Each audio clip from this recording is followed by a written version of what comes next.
The sound and memories that will remain in the hearts of those who loved Scebi Dlamini. Known mostly for his stage name, Nkosiyamagcokama. Scebi and his backing singer, Bomculo, both lost their lives on Sunday while traveling to an event.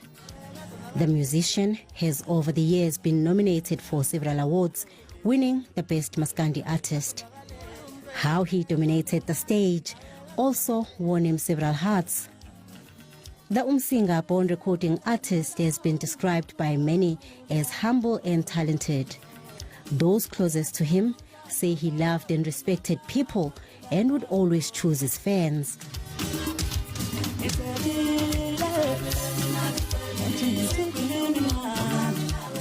Scebi's music spoke about love, real-life struggles and hope.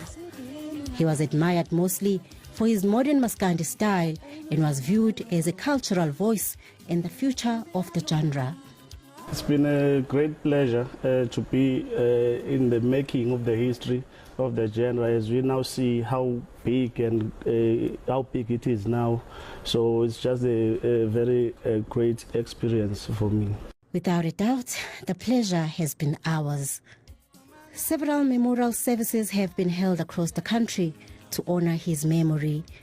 Scebi will be laid to rest on Saturday in his hometown, Umsinga.